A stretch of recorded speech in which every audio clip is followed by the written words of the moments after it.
साध्य साधन आदि का विचार तथा श्रवण, कीर्तन और मनन, इन तीन साधनों की श्रेष्ठता का प्रतिपादन। व्यास जी कहते हैं, सूत जी का यह वचन सुनकर वे सब महर्षि बोले, अब आप हमें वेदांत सार सर्वस्वरूप अद्भुत शिव पुराण की कथा सुनाइए।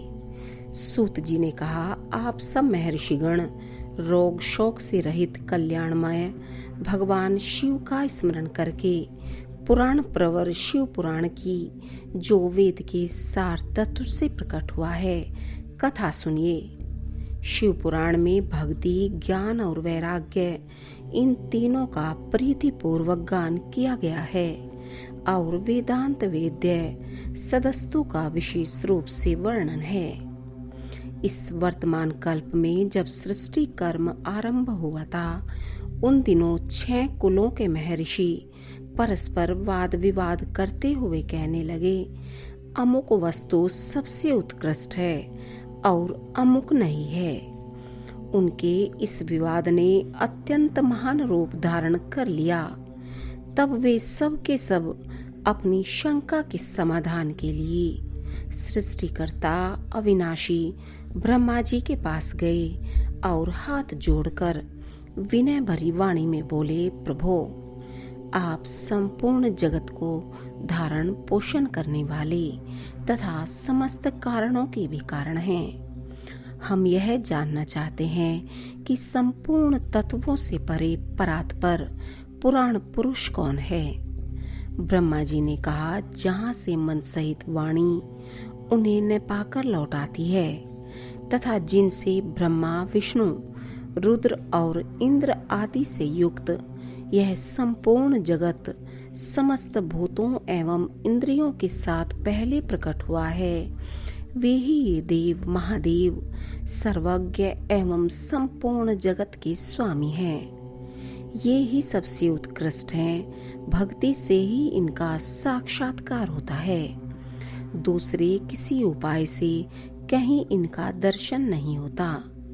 रुद्र, हरि, हर तथा अन्य देवेश्वर सदा उत्तम भक्ति भाव से उनका दर्शन करना चाहते हैं। भगवान शिव में भक्ति होने से मनुष्य संसार बंधन से मुक्त हो जाता है। देवता के कृपा प्रसाद से उनमें भक्ति होती है और भक्ति से देवता का कृपा प्रसाद प्राप्त होता है। ठीक उसी तरह जैसे यहाँ अंकुर से बीज और बीज से अंकुर पैदा होता है, इसलिए तुम सब ब्रह्म ऋषि भगवान शंकर का कृपा प्रसाद प्राप्त करने के लिए भूतल पर जाकर वहाँ सहस्त्रों वर्षों तक चालू रहने वाले एक विशाल यज्ञ का आयोजन करो। इन यज्ञपति भगवान शिव की ही कृपा से वेदोक्त विद्या के सारभूत साध्य साधन का ज्ञान होता है। शिव पद की प्राप्ति ही साध्य है, उनकी सेवा ही साधन है तथा उनके प्रसाद से जो नित्य नैमित्तिक आदि फलों की ओर से निष्प्रय होता है, वही साधक है। वेदोक्त कर्म का अनुष्ठान करके उसके महान फल को भगवान शिव के चरणों में समर्पित कर देना ही परमेश्वर पद की प्राप्ति है। वही सालोक्य आदि के क्रम से प्राप्त होने वाली मुक्ति है। उन पुरुषों की भक्ति के अनुसार उन सबको उत्कृष्ट फल की प्राप्ति होती है। उस भक्ति के साधन अनेक प्रकार के हैं, जिनका साक्षात महेश्वर ने ही प्रतिपादन किया है। उनमें से सारभूत साधन को संक्षिप्त करके मैं बता रहा हूँ।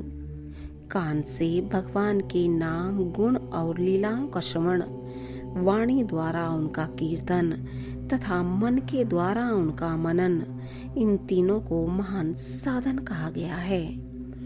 तात्पर्य यह है कि महेश्वर का श्रवण, कीर्तन और मनन करना चाहिए। यह श्रुति का वाक्य हम सब के लिए प्रमाणभूत है।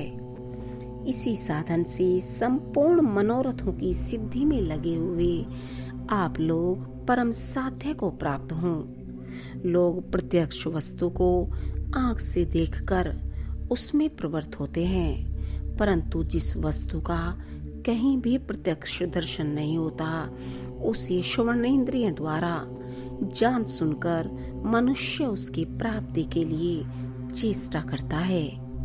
अतः पहला साधन श्रवण ही है।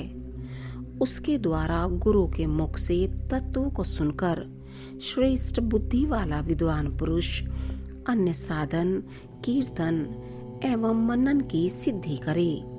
क्रमशः मनन पर्यंत इस साधन की अच्छी तरह साधना कर लेने पर उसके द्वारा सालोक्य आदि के क्रम से धीरे धीरे भगवान शिव का संयोग प्राप्त होता है। पहले सारे अंगों के रोग नष्ट हो जाते हैं, फिर सब प्रकार का लौकिक आनंद भी विलीन हो जाता है। भगवान शंकर की पूजा, उनके नामों के जप तथा उनके गुण, रूप, विलास और नामों का युक्ति परायण चित्त के द्वारा जो निरंतर परिशोधन या चिंतन होता है, उसी को मनन कहा गया है। वह महेश्वर की कृपा दृष्टि से उपलब्ध होता है। उसे समस्त श्रेष्ठ साधनों में प्रधान या प्रमुख कहा गया है। सूत जी कहते हैं, मुनीश्वरों, इस साधन का महात्म्य बताने के प्रसंग में मैं आप लोगों के लिए एक प्राचीन वृतांत का वर्णन करूंगा। उसे ध्यान देकर आप सुने।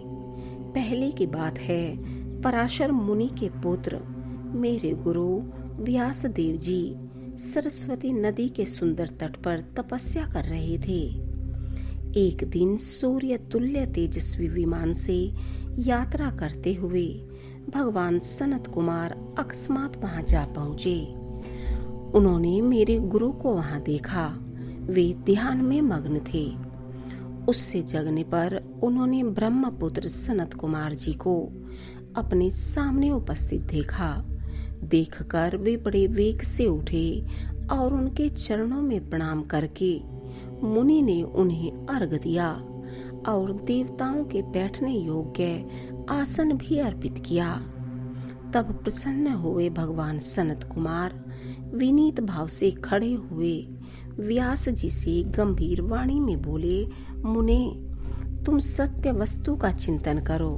वह सत्य पदार्थ भगवान शिव ही हैं, जो तुम्हारे साक्षात्कार के विषय होंगे।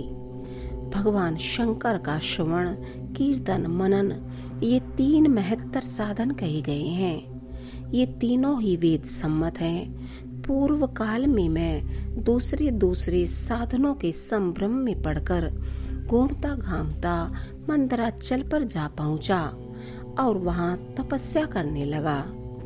तदंतर महेश्वर शिव की आज्ञा से भगवान नंदिकेश्वर वहां आए। उनकी मुझ पर बड़ी दया थी।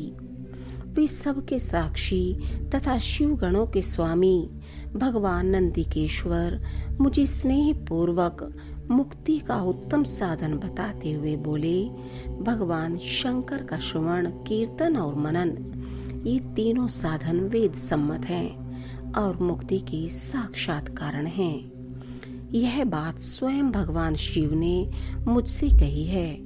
अतः ब्राह्मण, तुम श्रवण आदि तीनों साधनों का ही अनुष्ठान करो। व्यास जी से बारंबार ऐसा कहकर अनुगामियों सहित ब्रह्मपुत्र सनत कुमार परम सुंदर ब्रह्मधाम को चले गए। इस प्रकार पूर्व काल के उस उत्तम वृतांत का मैंने संक्षेप से वर्णन किया है। ऋषि बोले, सूत जी, श्रवण आदि तीन साधनों को आपने मुक्ति का उपाय बताया है, किंतु जो श्रवण आदि तीनों साधनों में समर्थ हो, वह मनुष्य किस उपाय का अवलंबन करके मुक्त हो सकता है? किस साधन भूत कर्म के द्वारा बिना यत्न के ही मोक्ष मिल सकता है?